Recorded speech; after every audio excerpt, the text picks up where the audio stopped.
Que a paz de Cristo esteja com vocês. Deus esteja presente nas suas vidas, em tudo aquilo que vocês fizerem.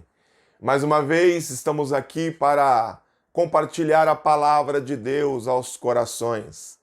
Espero sinceramente que esta mensagem te encontre bem e que você possa ser edificado e consolado através desta palavra.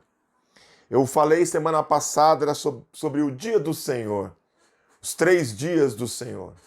O dia do Senhor como o dia da oportunidade, o dia do Senhor no arrebatamento e o dia do Senhor no juízo final.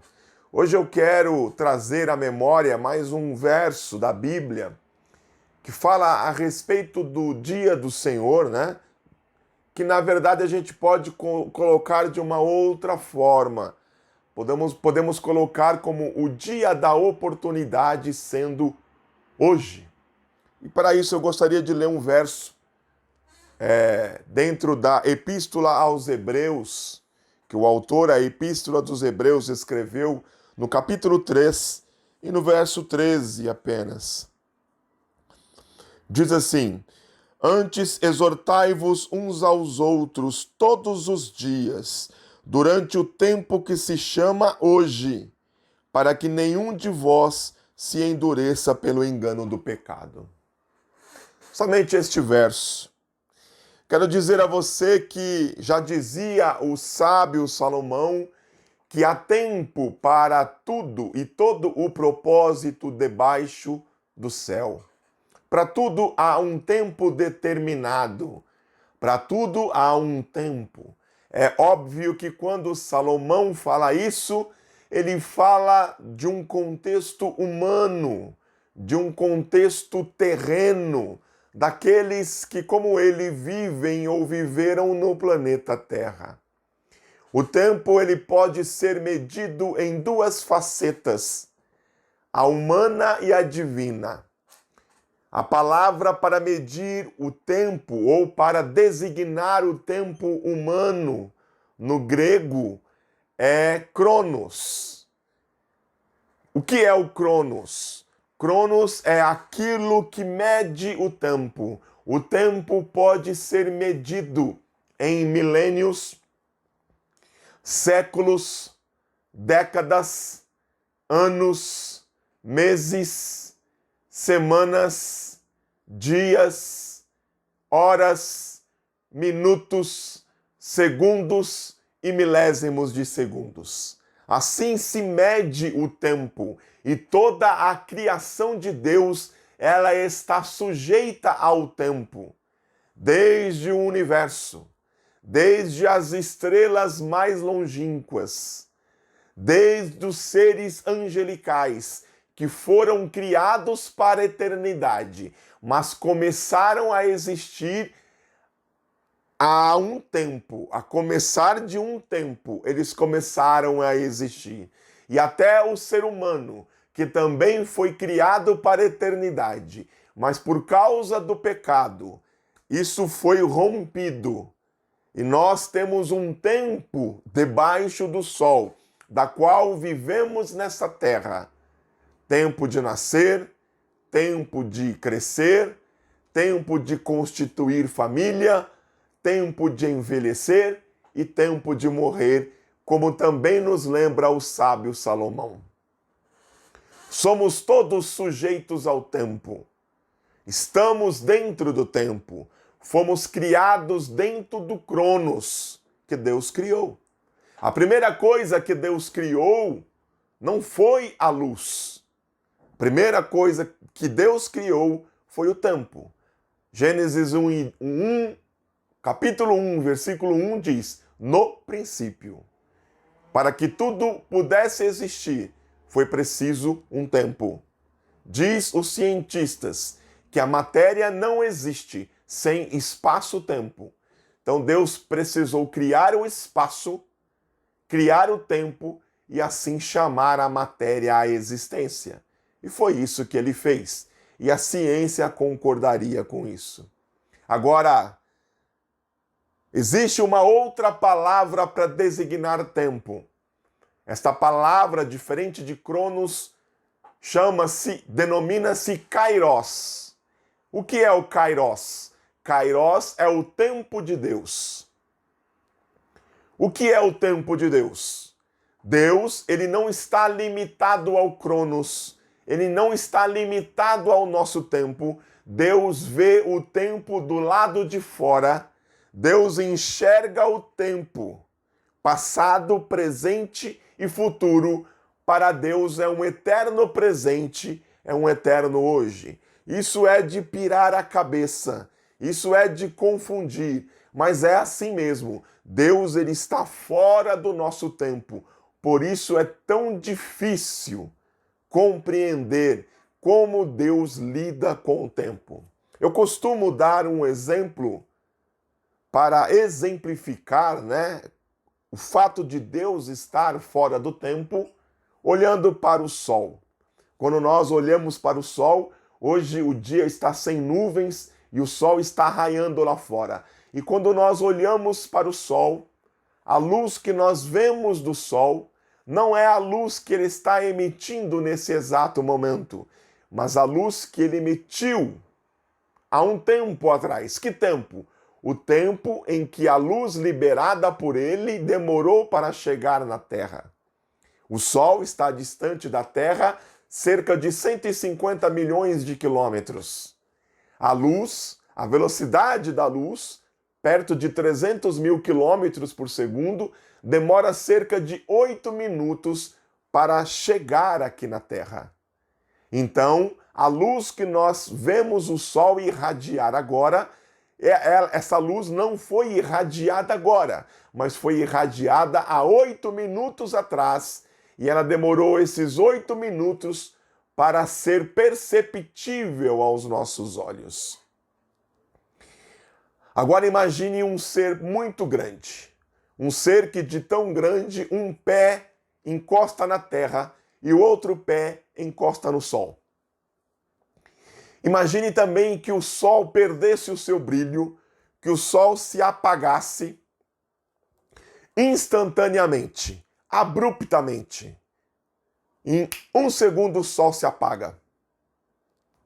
Esse ser tão grande, ele perceberia na hora aquilo que aconteceu 8 minutos na nossa frente, ou seja, 8 minutos no futuro, aquilo que aconteceu. Ora, o nosso Deus é muito maior do que a distância entre a Terra e o Sol, que são de 150 milhões de quilômetros. Nós sabemos que as estrelas à noite, quando nós vemos os brilhos de algumas estrelas que já morreram há milênios, que já morreram há muito tempo atrás, e que o brilho delas ainda chega para nós hoje. Deus é grande assim. Deus é tão grande, muito maior do que o universo conhecido. Mas não é só sobre o tempo que eu quero falar. Eu dei essa introdução falando sobre o tempo para dizer que nós estamos dentro do Cronos. Nós estamos dentro daquilo que nós chamamos de tempo humano. E de que o autor, a Epístola aos Hebreus, ele está interessado em falar para os seus leitores de que Jesus, ele é maior do que todas as outras coisas. E no capítulo 3 ele vai discorrer de que Jesus é maior do que Moisés. Moisés foi um grande líder de Israel no passado. Os judeus têm uma grande estima por Moisés. Talvez o trio de ouro do judaísmo seja esse: Abraão, Moisés e Davi. Então Moisés está ali no top 3. E o autor da Epístola aos Hebreus está dizendo que Jesus é maior do que Moisés. E para provar isso, ele vai nos lembrar do Salmo 95, onde o salmista vai discorrer sobre a grandeza de Deus, sobre a oportunidade que nós temos de adorá-lo, porque Deus é grande, porque Deus é majestoso, porque Deus é magnífico. E a partir do verso 8 ele vai dizer: olha, não sejam como os nossos pais lá em Cades Barneia. Não sejam como eles. Eles endureceram a cerviz, eles endureceram o coração. O autor da Epístola aos Hebreus vai lembrar da incredulidade do povo de Israel lá no deserto. Deus havia prometido a terra. Deus havia prometido uma terra que manasse, ou que mana leite e mel, mas o povo desacreditou de Deus. Os 12 espias foram enviados e voltaram com um relatório diferente.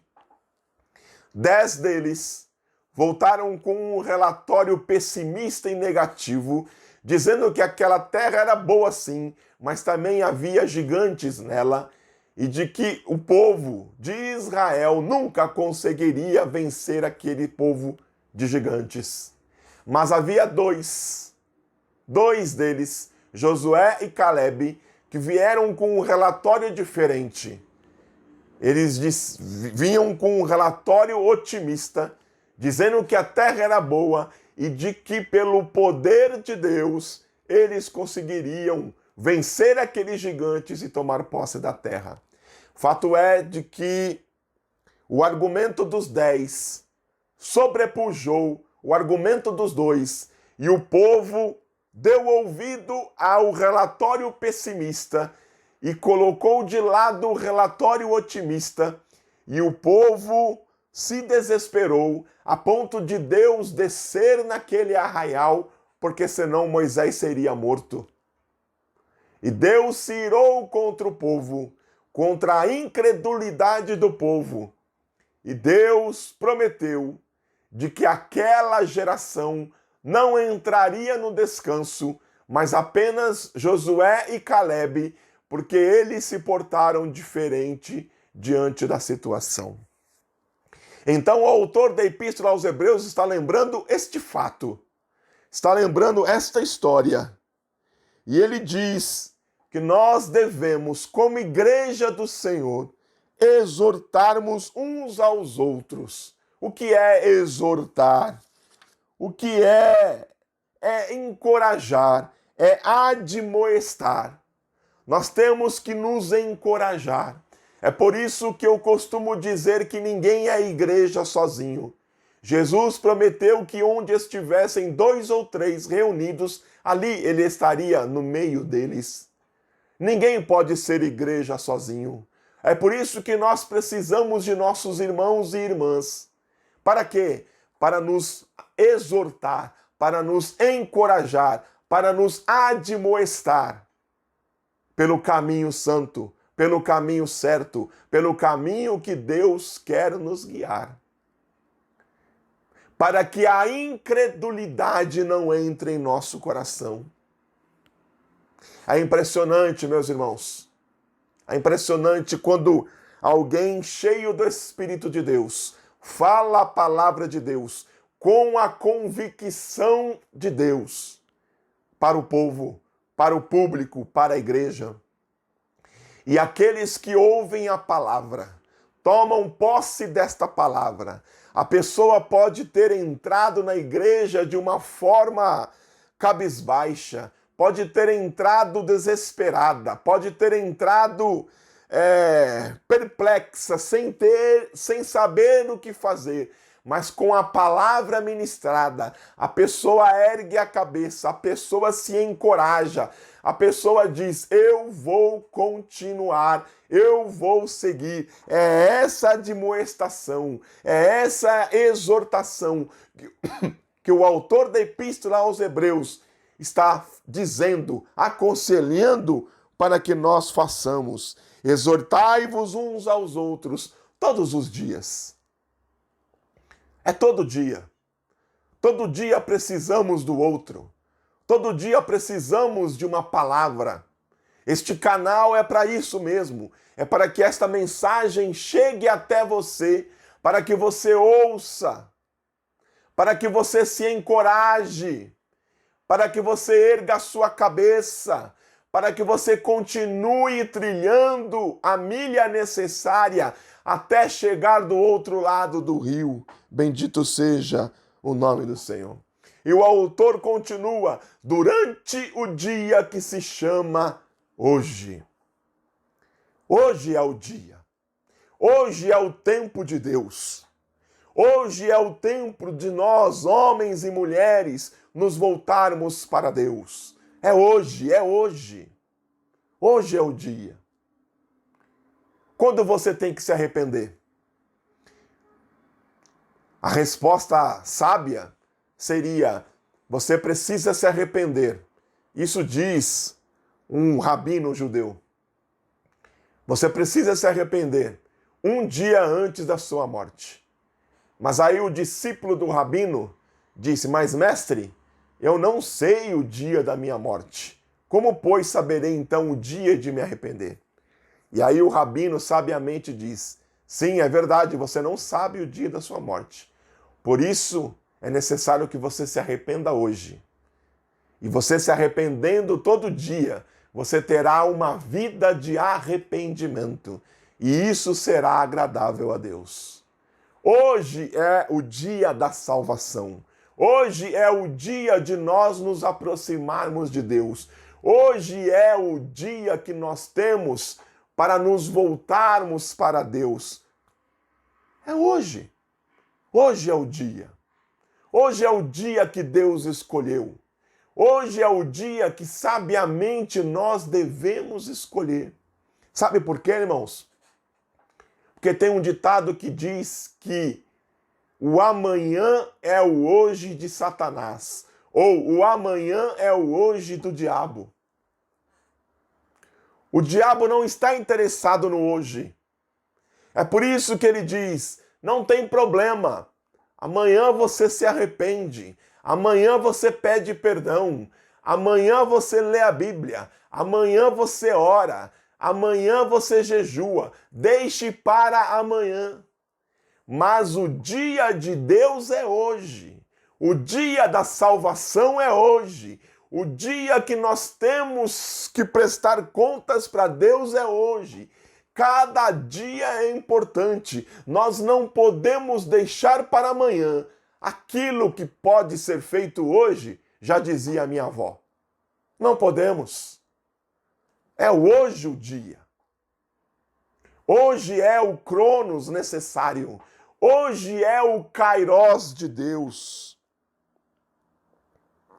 Para que nenhum de vós, diz o autor aos Hebreus, se endureça pelo engano do pecado.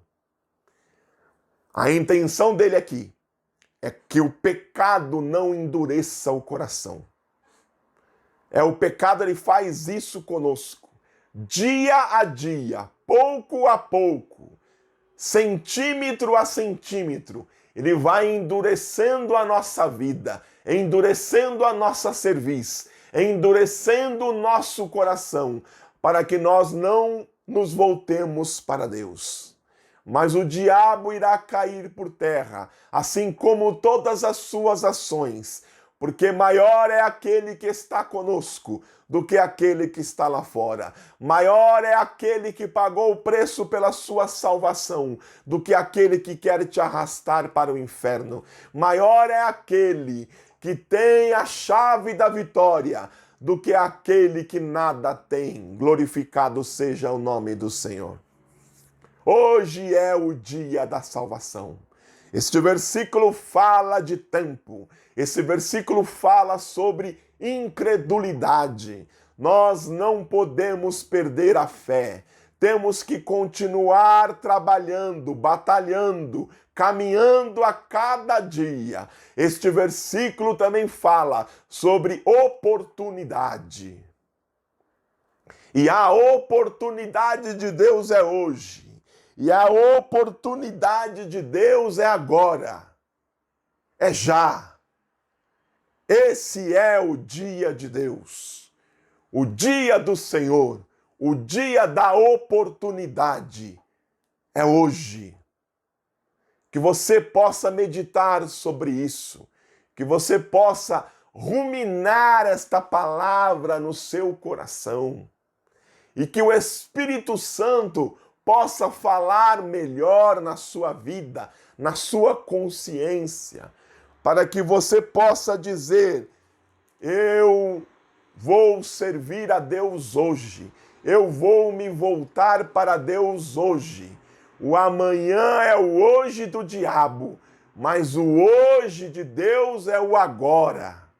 E é agora que eu preciso mudar, é agora que eu preciso ser diferente, é agora que eu preciso voltar para Deus. O dia do Senhor é hoje. Que Deus abençoe a sua vida, em nome de Jesus.